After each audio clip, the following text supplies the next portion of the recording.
Sponsored by Local Touch Online, a free online magazine that has an exclusive article by Pop Culture Geekery every month. Also sponsored by City Bakery in San Marcos, fresh baked goods that include pan dulce, cakes, cookies, and even homemade tortillas.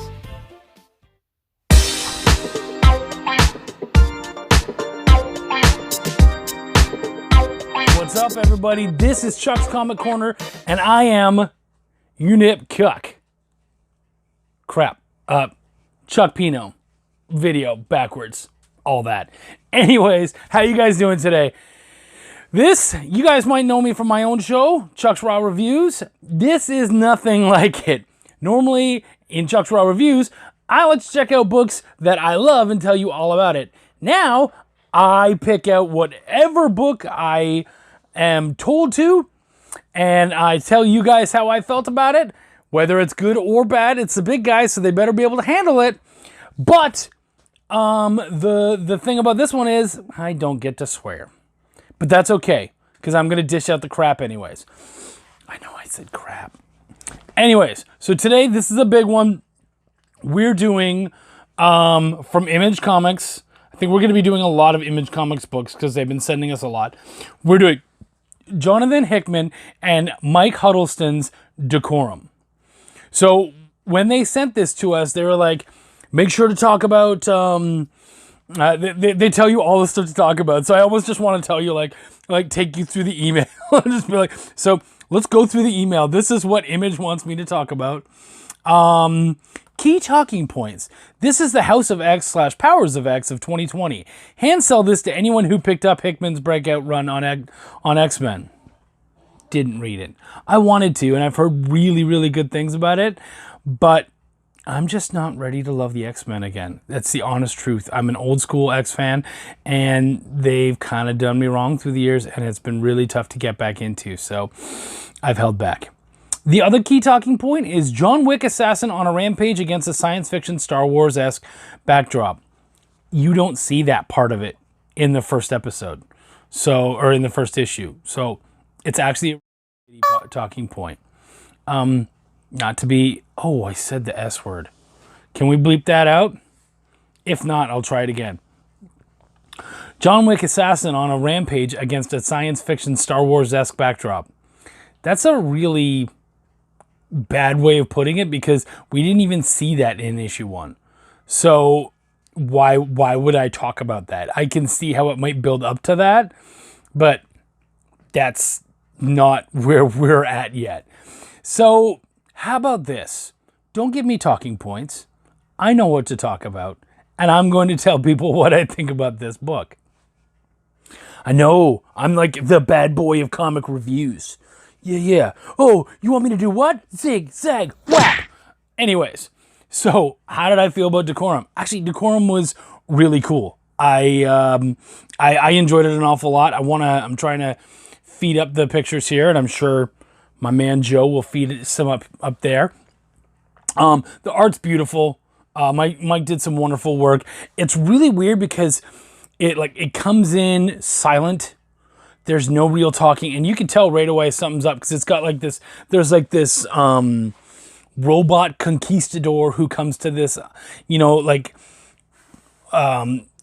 Caribbean or whatever style island, and immediately starts attacking them and whatnot. And of course, they're fighting back. And I mean, again, the art's really cool. Everything looks really neat. It's very kind of minimalistic in sort of the colors. At times it goes between color and black and white, which is a very strange choice, but really neat, really enjoyed it an awful lot. Something is taken from there and brought to into space. And so it turns out, okay, cool, we're in this future Star Wars-esque sort of world, like they said. So you guys did get that one right. And they did that, and basically it ends up in the hands of this guy who has to transport it to someone else. So he has couriers. He gives it to one of his couriers, and she takes off. She looks really cool. She is obviously going to be our heroine. I really enjoyed that character an awful lot. She's kind of young with the snappy dialogue and that sort of stuff. If that's going to be our John Wick, cool. I'm really excited to see a neat, young female John Wick. She, however, they're going on about how she's the best courier in all this. But so far, there hasn't been an awful lot to tell me that she's necessarily like an incredibly skilled warrior.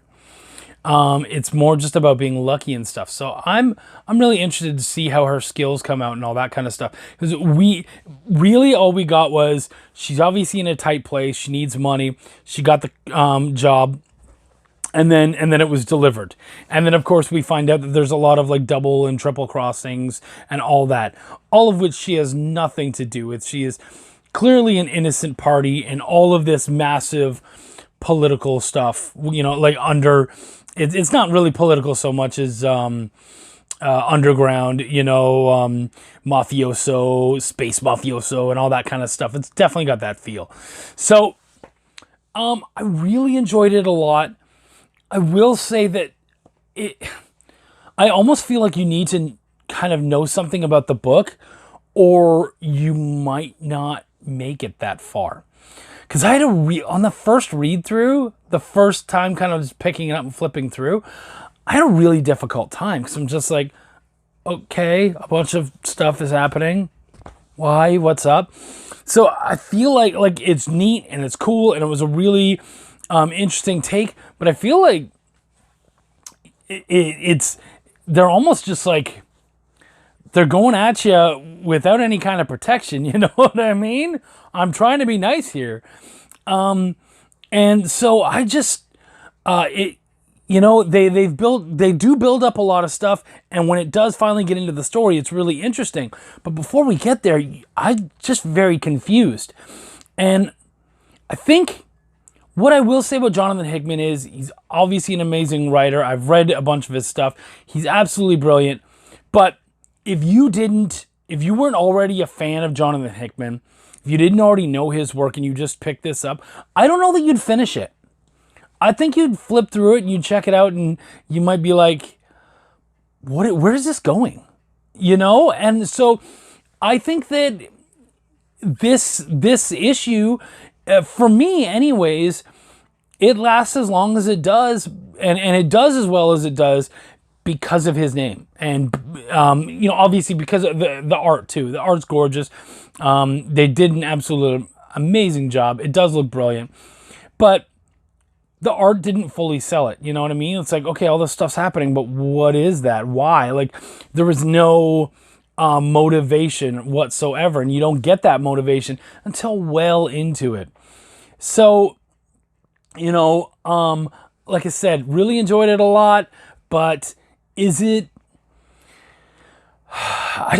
I'm not sure. And I'm not trying to be rude here. And definitely don't want to talk ill about someone who obviously is really skilled, but I just, like I said, I feel like if it wasn't him, if it wasn't his work, then I don't know that you would finish it. And that's the honest truth. Now, upon finishing it, I would definitely love to keep up with the series and continue to see what's going on. This could totally be like another saga.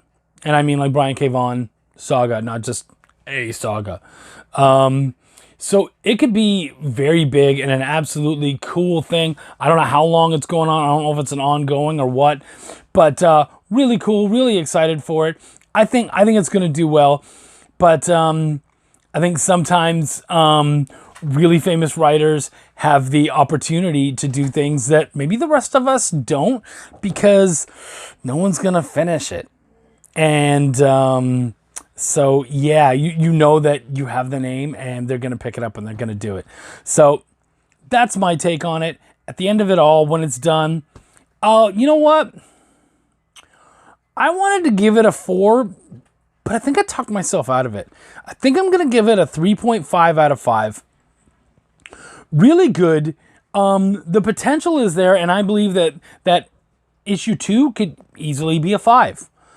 But I want to see more. I want to see more story, and I want to see what's going on. Right now, it's all built on someone's reputation more than it is on its own construct. And I think that's important. So that's my take on it. You guys let me know what you think. I would love to hear what you have to say. Please like, subscribe to the channel. We're trying to do all sorts of great stuff and show you all sorts of cool stuff. And we would love to hear from you. If you want, come down here, come at me. Maybe I'm wrong. Maybe you think it's a terrible take. Whatever, we'll see. Anyways, have a great one. And as always, peace, love, and comics.